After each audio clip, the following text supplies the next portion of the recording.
bonnes notes, c'est nos bébêtes. Ailleurs, les gens ont des poneys, des perroquets. Nous, on a des dragons. Hey, bien le bonjour à tous mes très chers amis dragonniers, c'est Benouille et j'espère que vous allez tous vraiment bien. J'ai donc le plaisir de vous retrouver pour un nouveau documentaire Dragon. Alors, exceptionnellement pour cet épisode, je ne vous avais pas proposé de sondage, car je voulais vous présenter un dragon qui attendait son tour depuis déjà bien longtemps, et qui va enfin pouvoir être présenté.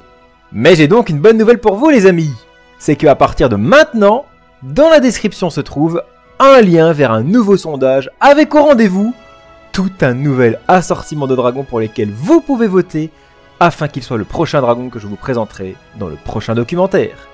Normalement, il y a du lourd dans les propositions de ce nouveau sondage, avec plein de nouveaux dragons sur lesquels il y a énormément de choses à dire, alors faites le bon choix.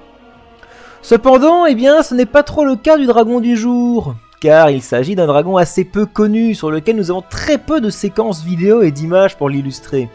Donc, je suis vraiment désolé si cet épisode est un peu plus court que la moyenne, ou s'il y a peu d'éléments visuels pour illustrer mes explications. Mais quoi qu'il en soit, on est parti!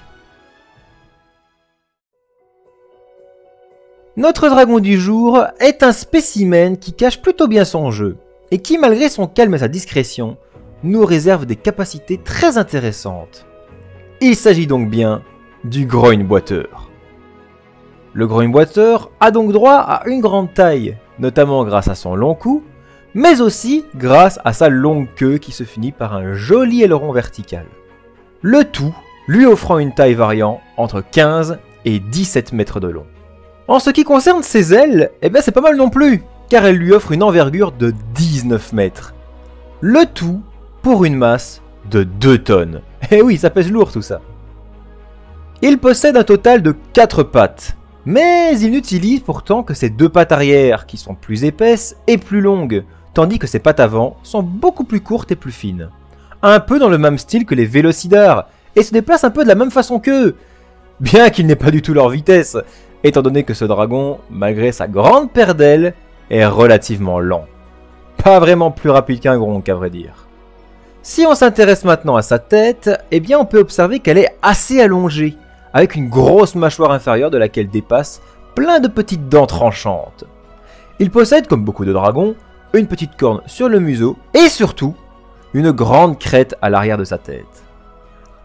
Alors, ce qui est assez marrant avec son corps, c'est qu'il a l'air complètement modulable en fait. C'est-à-dire qu'il peut passer d'un petit corps recroquevillé en forme de boule, à un long corps étendu. Et personnellement, je trouve ça assez marrant. Parlons maintenant de ses intéressantes capacités. En effet, je n'ai pas parlé de ses couleurs. C'est car en fait, ces couleurs sont justement en elles-mêmes une capacité. Il est capable de changer la couleur de ses écailles comme un caméléon ou un aile de la mort. Sauf que lui, il ne le fait pas dans un but de se camoufler, ni d'attaquer, mais dans le but de communiquer et de dévoiler son humeur, ou alors même d'influencer celle des autres dragons. On relève donc 3 couleurs distinctes. Le violet, indiquant qu'il est curieux, observateur et à l'écoute. Le jaune, qui indique qu'il se sent heureux, amusé et détendu. Et pour finir, le rouge, nous indiquant qu'il est en colère, agressif et nerveux. Cependant, vous le verrez rarement dans cette couleur, car les groin-boiteurs sont connus comme étant des dragons extrêmement calmes et discrets. À tel point que je n'ai même pas réussi à vous trouver une seule image de lui dans cette couleur. Et donc, c'est pour ça que dans cette scène, par exemple, le groin-boiteur est d'abord violet, car la présence de Harold l'intrigue un petit peu, mais lorsqu'il sent le contact de Valka, qu'il connaît bien à ses côtés, il devient heureux, et donc change sa couleur en jaune. Et il fait ça aussi avec les autres dragons, pouvant les influencer et pouvant même les calmer. Par exemple, si un gros groupe de dragons est agressif et qu'un groin-boiteur en fait partie, et qu'il change sa couleur en jaune, il va pouvoir calmer les dragons qui l'entourent. En ce qui concerne son feu, il n'y a rien de particulier à dire là-dessus, à vrai dire, si ce n'est qu'il est relativement plus épais et lumineux que la moyenne, ce qui n'est pas étonnant, vu qu'il fait en fait partie de la classe des enflammés.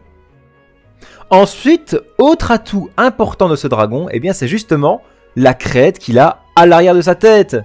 Et oui, ce n'est pas purement décoratif, car elle est amovible et lui sert afin de détecter facilement des bruits ou des vibrations. Cela veut dire que même un grogneboiteur aveugle, comme celui présent dans Dragon 2 par exemple, eh bien il parviendra tout de même à se déplacer correctement et à se repérer dans son environnement. Bref, en effet, ce dragon ne possède donc aucune attaque spéciale ou moyen de défense spectaculaire, mais ses capacités lui permettent de vivre en sécurité et de bien s'entendre avec tous les dragons. Car oui, il faut savoir que c'est un dragon qui se méfie fortement du danger, et se sert donc de sa fameuse crête en restant caché, afin d'être sûr qu'il n'y a aucune menace et aucun danger dans les environs avant de sortir de sa cachette. Ce qui nous amène donc à sa personnalité et son mode de vie. Alors de ce qu'on sait, eh bien, ils vivent un peu dans toutes sortes de lieux, car ils peuvent s'adapter assez facilement à différents environnements.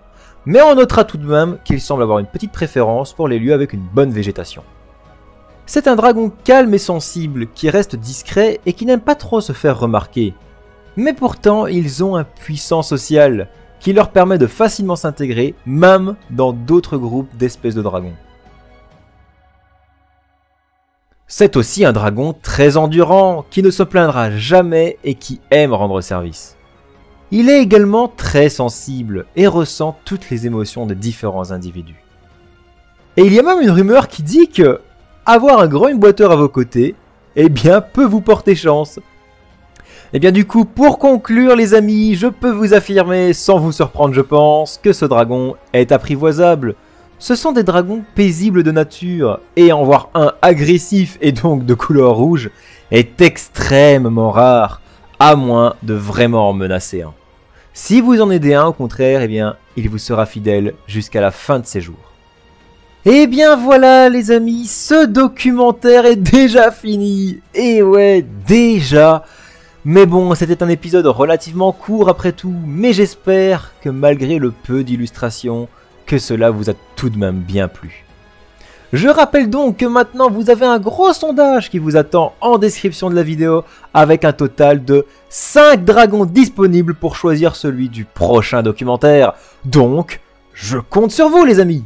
En attendant, moi je vous dis encore un très grand merci d'avoir regardé cette vidéo et je vous retrouve très bientôt que ce soit sur cette chaîne ou ma chaîne de gaming. Bye bye les amis!